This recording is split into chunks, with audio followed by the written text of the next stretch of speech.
All right, now we have just started recording our class. So there's two things I want to do today. I want to discuss Canvas and how to use it, and also I want to discuss the syllabus. So let's begin. I'm going to start presenting my entire screen. Okay, and you should be seeing everybody. All right. You should be seeing my background, which is a space thing. And we're going to go back here. We go to Canvas. And put it on student view so it's more akin to what you see. All right, so we've already discussed in our previous meeting the office hours, which are available every Monday, Wednesday, and Friday at 9:30 to 10:30 a.m. But just by clicking in this Google Meet. You can also email me at this address. And of course, our class meetings, I'm sure you already know. I don't know if you guys received an email to join this class, but in case you don't, for whatever reason, this is the information you need. This is the presentation I used on Monday.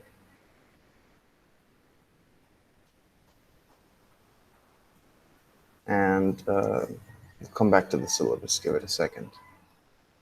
All right. So I tried to make things a little bit easier for you so I could, so I posted everything to the home page. Right now we are at the home page. There are different types of pages available to you. Of course, whenever I upload a new document, you're going to be looking for it in the Files section. I'm going to click it here. And right now it's only two documents. It's just that welcome PDF, that presentation I gave you on Monday. And of course, the syllabus is right here. Later on in the semester, whenever there's more documents uploaded, I will be organizing it through folders. But my main idea is to make it as easily accessible as I can. So I will be separating it into folders within the modules. So you should be able to find it more easily. So right now, this is not really relevant to you, but this will be relevant at some point soon. Whenever you want to check your score, you just click on grades here, and all your assignments will appear with their total score and the score you earned. There's a couple other things here that are not relevant, like conferences and collaborations. We might use that later. The syllabus section, I don't use it because it asks me to put the entire syllabus by hand here, and I'd rather just upload the file. So I'm going to remove this section later. And by Friday, there will be something here in the discussions because I want to ask you a couple of questions so you can answer within this section. But for now, this is empty. I just wanted to get a quick consensus. Who here has worked with, who here has not worked with Canvas before? Because I realize this may be a completely new website for some of you.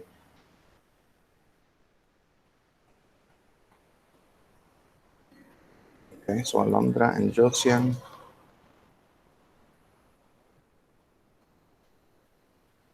Is there anyone else that has not used Canvas before?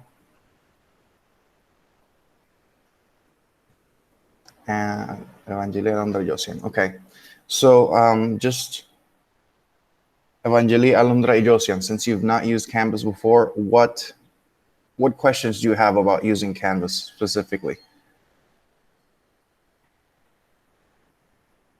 You can turn on your microphones and you can ask me verbally.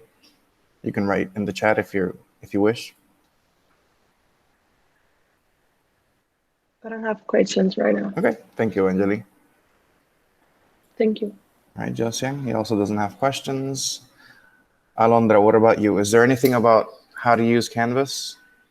Okay, for a moment, nothing. All right. It's okay if you don't have any questions now. You still may not have considered what there is to do, because really there's not much going on Canvas right now. By Friday, I will be opening, like I said, a discussion board with a few questions for you to write a couple of answers to. But at least for now, I think that's all I'm going to do for Canvas. And the next step would be to talk about the syllabus. And I'm operating under the assumption that you can see it well. I'm zooming in as much as I can. Can everybody read that okay?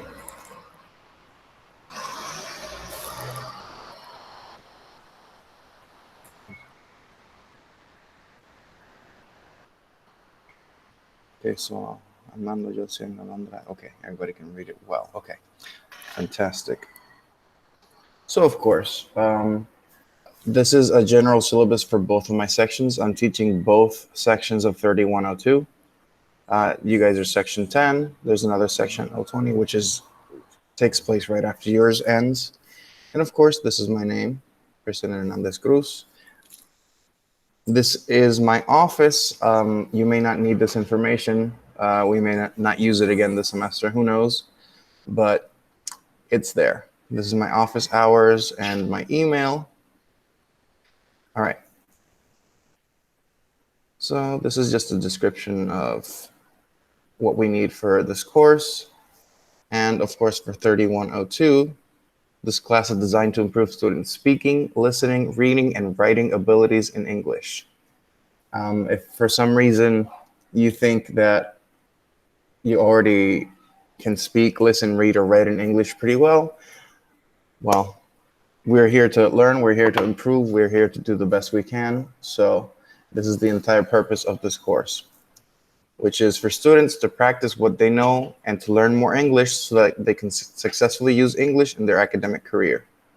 Students will speak English in class, listen to English, and read and write in English as well. So, of course, every interaction that we have from here on forward is going to be mostly in English. I may use Spanish every once in a while as a crutch word, like sometimes my mind will go blank and I'll forget a specific word in English. So yeah, try not to rely too much on Spanish. So far, is everybody understanding me well, the way I speak? Do you need me to speak faster? Do you need me to speak slower?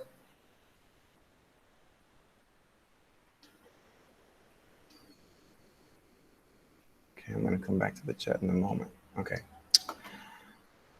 Okay, so you are expected to participate in class by talking to the instructor, that's me, and to their classmates, by listening to the instructor and their classmates, and by completing in-class and out-of-class assignments. What was that sound? Oh, Kenneth Acosta wants to, okay, of course. All right, Kenneth, good morning. So Kenneth, I'm going to continue with the meeting. The meeting is being recorded, okay? So everything that you say or everything that you write in the chat will be recorded. Okay. So yes, participation is mandatory in this class, especially a section at this hour, 7:30 in the morning. I need to make sure that you guys are there. I know that I need to make sure that you guys are listening and that you're awake. So every once in a while, I will be asking something directed towards you. And of course, if I ask you once and you don't respond, and I ask you twice and you don't respond, I'm going to assume that you're not actually present. And in that case, you would be marked absent. So make sure that you are paying attention. Make sure that you are able to respond, even if it takes you a second to turn on the mic or to type something out on the screen, on the chat. So far, according to the textbook, supplies, and other resources, there are a couple of things that we need. We have Azar's Fundamentals of English Grammar. You should have been using this book for Basic 1, your first semester English. If you don't have it, there may be digital versions out there. You could buy them. I bought mine for very cheap. It was $10. There is Brueggel's Weaving It Together, which I just realized is not on format. This is supposed to be italicized. This is sort of a companion book. We will also need a monolingual dictionary if you need help translating, but of course you could always just Google Translate things. And of course, there is a highlighted section here. It says novel to be determined. What I like to do with all my groups is to give them a choice. I give you a list about 10, 15, 20 different novels, and then you all take a vote. And whichever novel has the most votes is the one that we actually end up reading for class. So you're not really going to end up reading something that you don't want to read. All right, so to address its purpose, English 3102 focuses primarily on developing students' ability to understand written and spoken English by improving reading and writing skills. Attention is also given to vocabulary learning strategies and grammar. The course focused mainly on reading and writing for academic purposes. All right, so basically, of course, you can improve your English in a more roundabout way in this class, but one of the biggest focuses is reading and writing for academic purposes.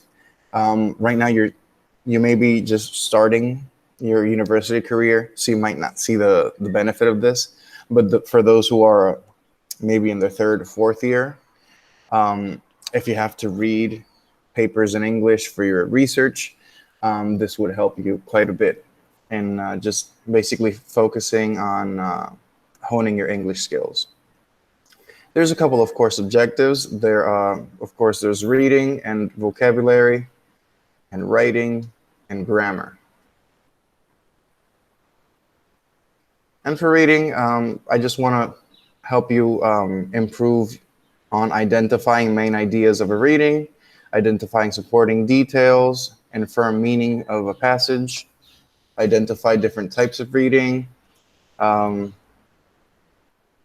just improve your reading skills such as skim and scan from information, use and learn how to read statistic information and graphs, and vocabulary learning skills, of course, context to infer meaning of unknown words. Of course, you could just Google words that you don't know, but it would be nice to improve your own analytical skills. Recognize and use transition words, specifically transition words. We're going to be using that soon. All right, and vocabulary will be a part of it. We're going to discuss that later. Of course, your writing skills, I wanted to mention that right now, you might not even have a notebook. At least I know I don't, which is very odd for me because I always like to keep a notebook, even if I'm just teaching. And I feel like I'm doing myself a disservice by not having some place to write down with my own hands, because I feel like typing doesn't really allow for better memory. So I would really, really suggest that you buy a notebook, or at least write down relevant information with a pen, pencil, paper, whatever. There's studies that prove that writing stuff down actually helps you remember it better. Anyways, moving on. Of course, you're going to understand cohesive devices, gather and organize information before writing. Write coherent paragraphs is very important to me, especially because last semester I was teaching Intermediate 2, and let's just say a lot of paragraphs were not really coherent. Okay, recognize the following rhetorical modes: expository, comparison, and contrast. This is just the types of essay. We're going to be discussing that soon. Choose appropriate verb tenses and lexicon when writing simple and complex sentences in English. Excuse me for 1 second. There is a focus on verb tenses in this course. At least with the students that I taught in Basic 1, we worked with the simple present, simple past, simple future, and the perfect present, past, and future. So we'll be using different verb tenses. There's about another 6 in English. we're gonna discuss that at some other point. Okay, so for grammar objectives, we're gonna identify and use the following verb tenses when writing and speaking English. We're gonna write affirmative, negative, and interrogative sentences using present, past, and future. We're gonna write sentences and questions with the present perfect, past perfect. We're gonna write passive sentences in simple past, present, and future. We're gonna identify modals and modal-like forms, such as have to, used to, present modal-based may, can, would, could, should, ought to, which is actually misspelled, must, might, could, should, must, again, will, and would like to. So, what do I want from you as a student? Okay, I want you to attend class regularly and punctually. Attendance has always been mandatory at the UPR, and now that we are doing completely online, or at least mostly online, I need to have some sort of way to evidence your attendance, which is why I asked you to write in the chat that you were present, which is right here.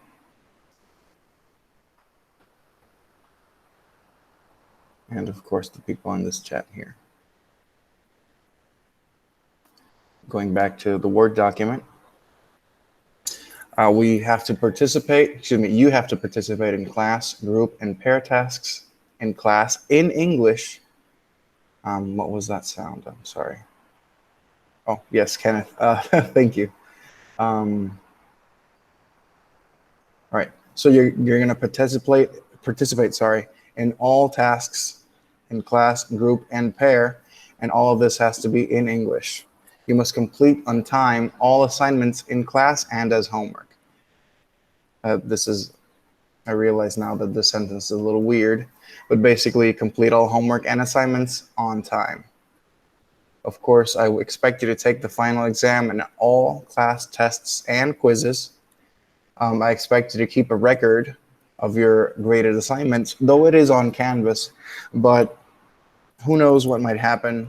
So I also keep a written record of all your progress. Of course, I think this one is probably the most important. Take primary responsibility for learning. So right now, if you realize I'm speaking, all of you have your microphones off, and it's kind of, to be honest, it's kind of weird to just be sitting here talking to myself and not really get input on your faces, on your words, on your reactions. So I do encourage you to turn on your microphone, and even if you interrupt me, that's fine.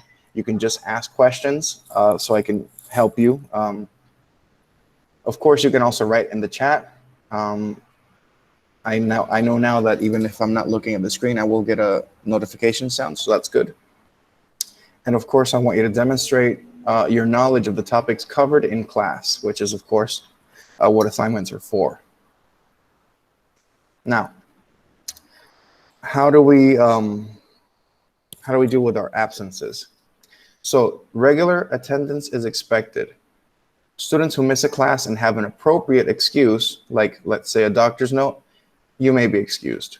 If you must be absent, get notes and information from fellow classmates, and make sure to visit the YouTube channel to see our recorded class meetings. Don't forget to like, comment, and subscribe.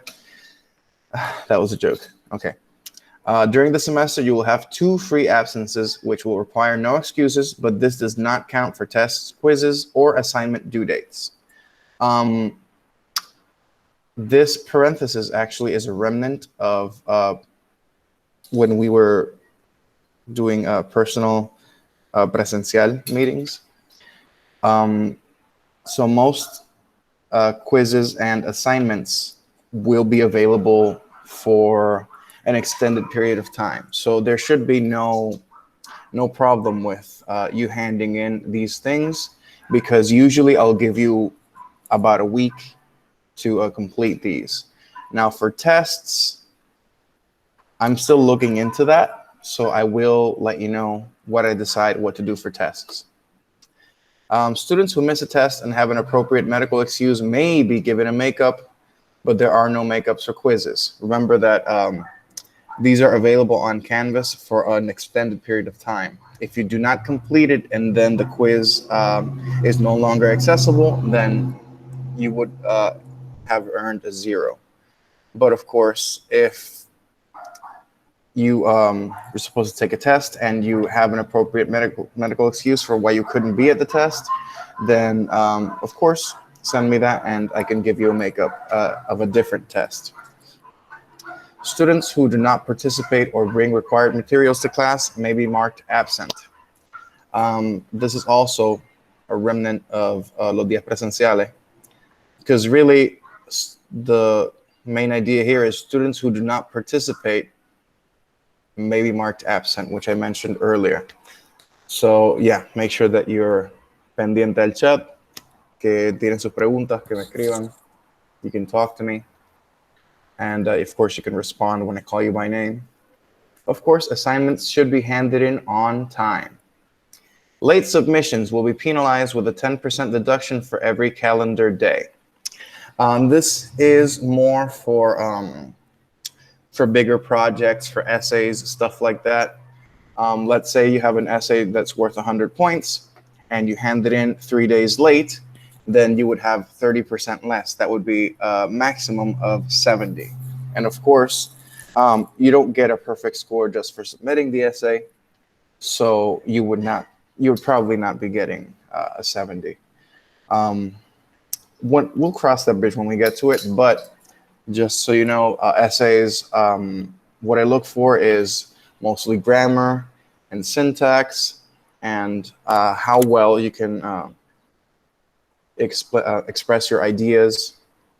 Other stuff like quizzes or assignments, they won't get that 10% penalization because, you know, once the module closes, then it's closed, and then you won't get a 10%, you'll just get a 0.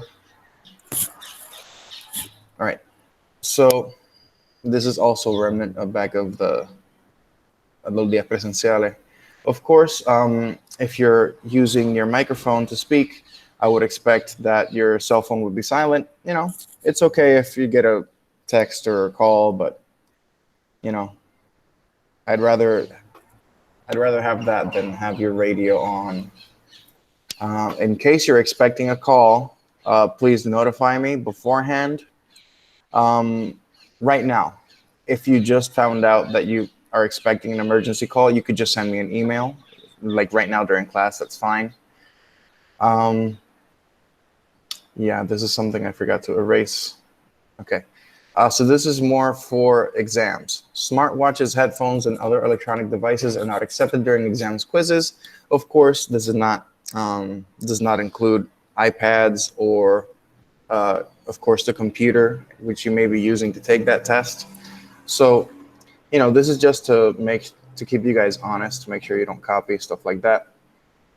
And speaking of not copying, let's delve into plagiarism. You've probably already heard about this.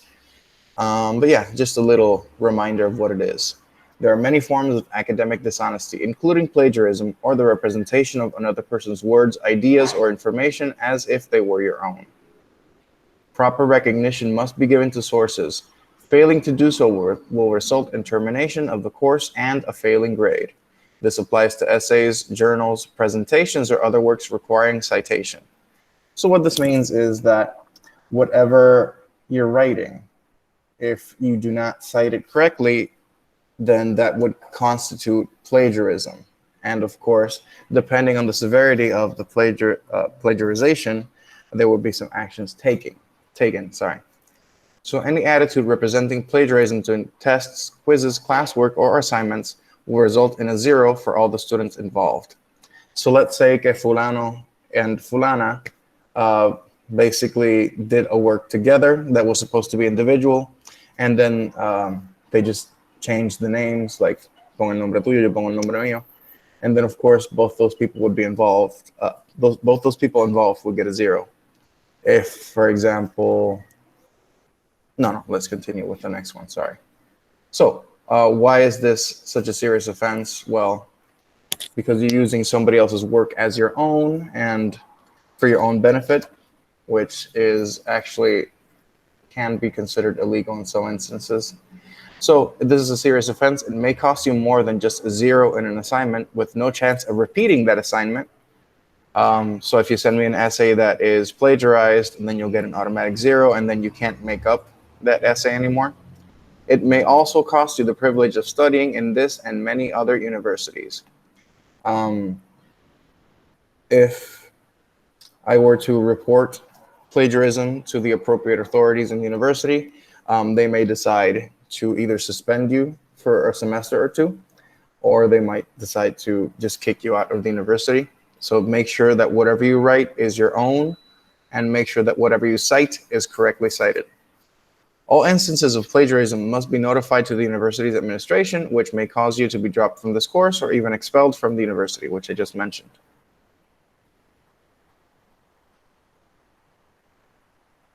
Okay, so part of the instructional strategy is that you may be often working in groups or pairs so that you can learn from each other and practice together. Seeing as you guys are a very small group, there's 10 or 11 of you only. Those groups are obviously going to be smaller. They're probably going to be pairs, but we'll cross that bridge when we get to it. Give me 1 second. Hay café para ti. Okay. Okay, so the final grade for this course is broken down as follows. 10% of the grade is laboratory. I don't know if you noticed, but your laboratory is, your laboratory instructor is Rosita Rivera. Of course, I am not Rosita Rivera, so you can tell that's a different person. We're going to discuss the laboratory very soon. It's down here in red, just in a few minutes. There's going to be 30% for 3 partial exams. So each partial exam is going to be worth 10% of your grade. The final exam is going to be worth 15% of your grade. 10% is going to be writing assignments and journals, another 10% for attendance, and then 25% of just different types of assignments, quizzes, homework, group work, oral reports, presentations, etc. So I like to be a little bit more fluid with the things that I do in class, the assignment specifically. So the number of assignments here in this percentage may vary, may be different from this group to another group. So really, even if I'm trying to explain how to calculate your scores based on percentage based by the weight percentage instead of your points. But I think I'm going to do that another day so I can explain it a little better. Moving on, your grading curve is the same thing you've been used to for all your life. Every 10 or 9% is a grade letter, and then of course below 59 is an F. There's a couple of asterisks here. So there's going to be a partial exam at the end of each unit. So there's 3 units. The final exam is departmental. So, you have to be there, you have to take it, and there is no makeup for it. Of course, valid excuses might help you out, like a medical excuse, military orders, court orders. This final exam will include the grammar and the vocabulary listed above, as well as 2 new readings. For the final, we usually get the readings. All the instructors for Basic English 1 and 2 will join together, and we will discuss what type of readings we want just a couple of weeks before the final. So you will be notified beforehand of what these readings are. And the vocabulary list, we'll talk about that later.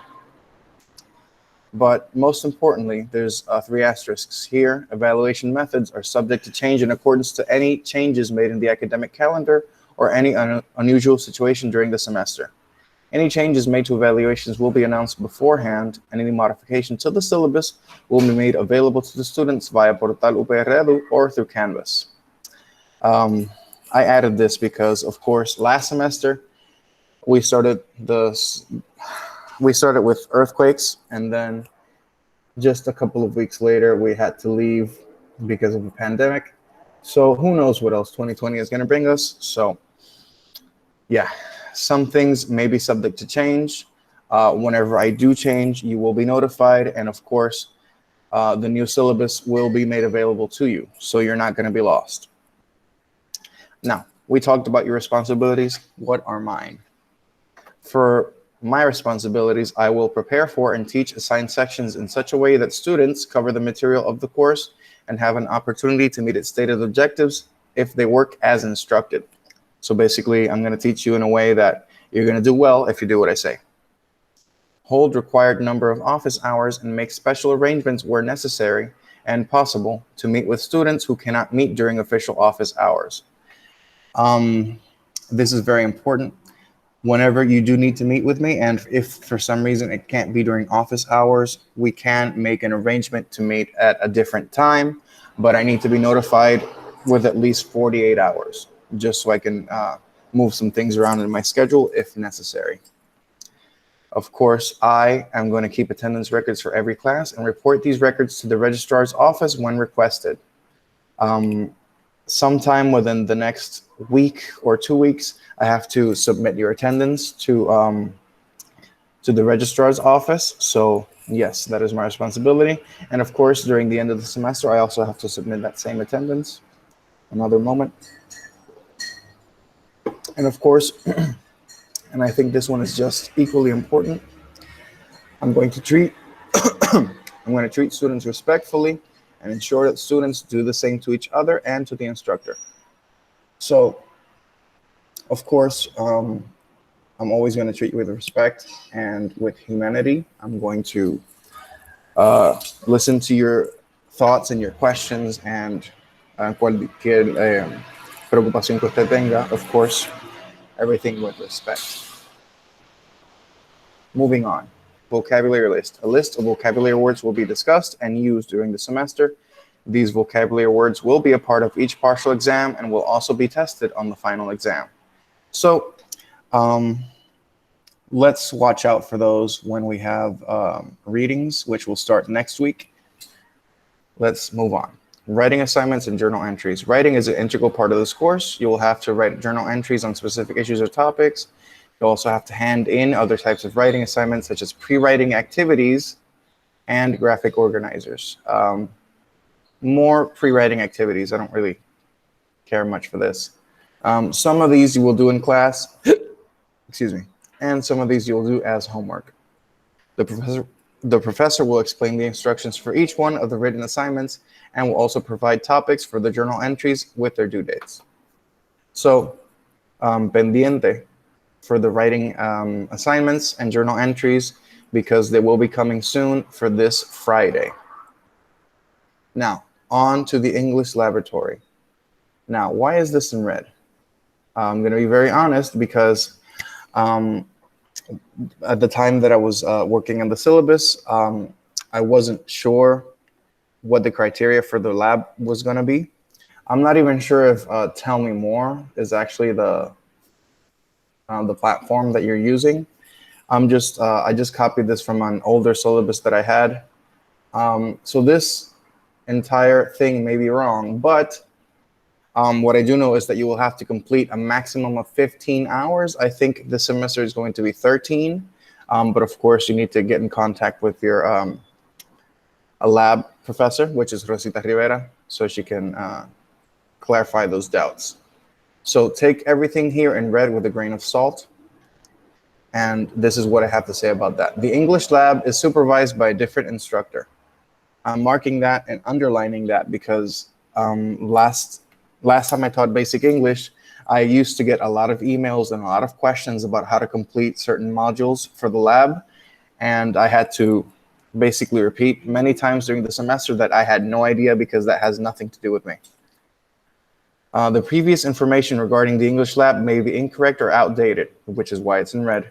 Make sure you stay up to date with the laboratory, as that grade is out of my control, and it is completely based on the criteria of a different professor.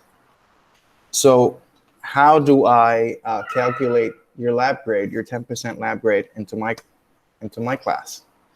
Literally at the end of the semester, the lab professor sends me a list of all your scores.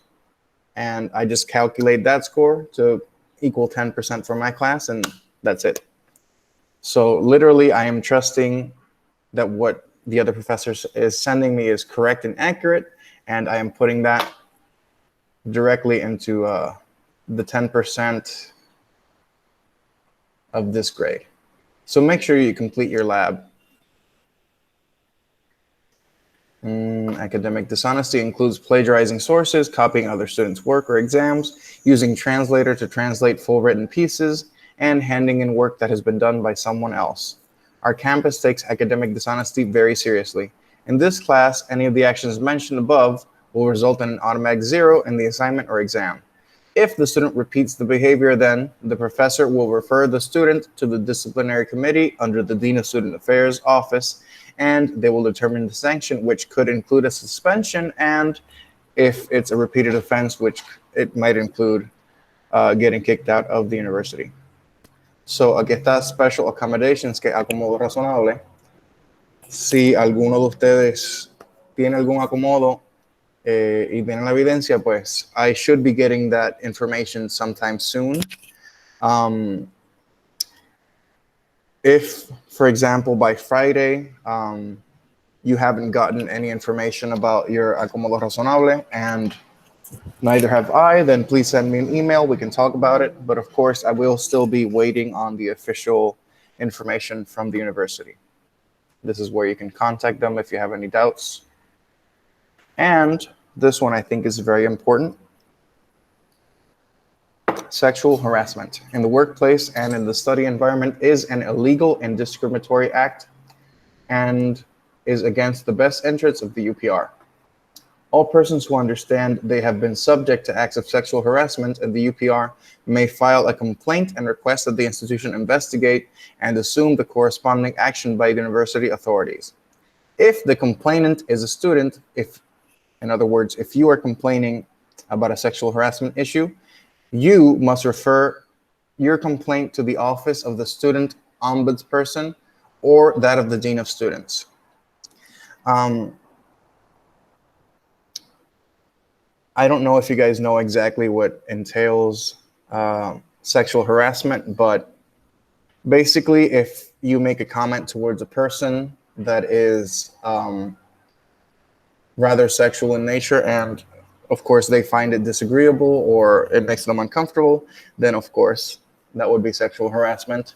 Just yesterday, I was speaking to another instructor from another one of the English courses. I'm not going to name names, but she received an email from a student that she considered inappropriate, and upon reading it, I also considered inappropriate.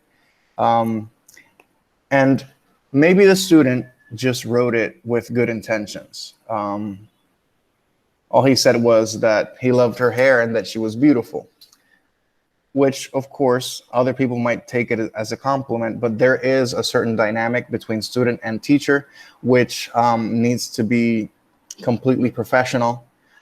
We don't really comment on your appearance, so it would be best if you also don't comment on our appearances. That's just between student and professors. Of course, between classmates, things are, I can't speak for those because I'm not a classmate of yours. So just make sure that whenever you interact with another person, that any unnecessary comments about their appearance or their body, you just keep that to yourself. Okay. And this is something I forgot to remove, actually.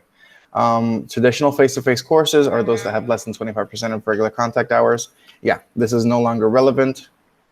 And okay, and most importantly, the syllabus is subject to change and may be amended during the semester in order to correct unintended errors, which I will, comply with the established course objectives, and or respond to contingencies.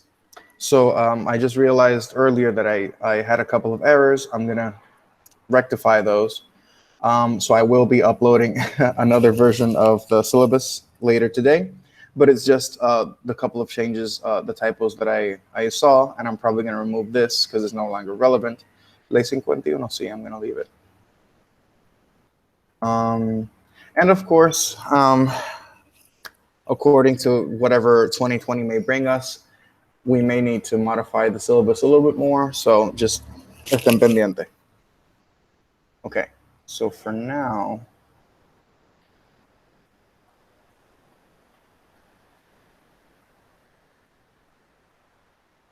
okay, Evangeli, you're using Moodle for the lab. Thank you. I wasn't sure about that. All right. So, are there any questions about the syllabus, about the class content? Is there anything that you wish for me to explain? Any questions at all? Please feel free to ask.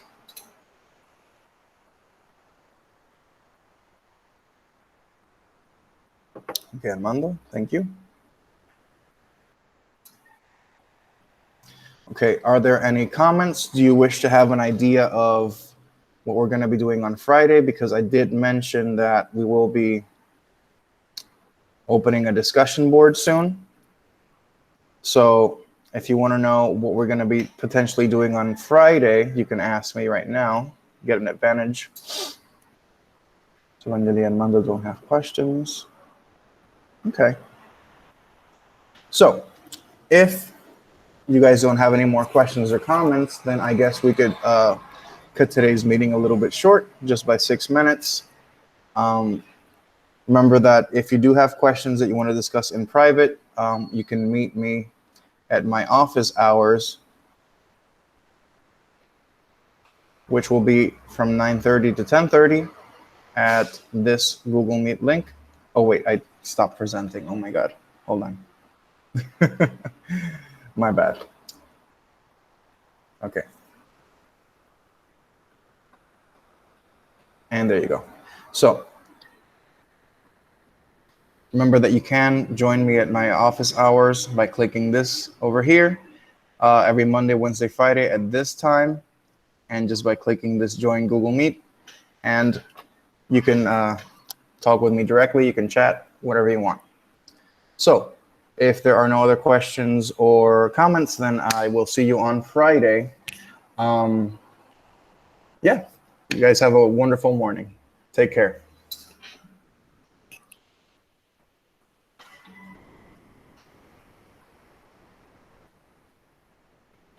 Thank you, Evangeli.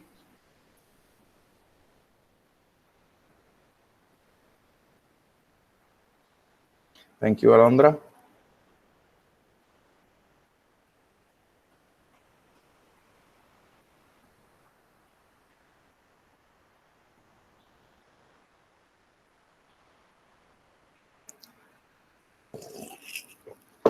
Oh, really?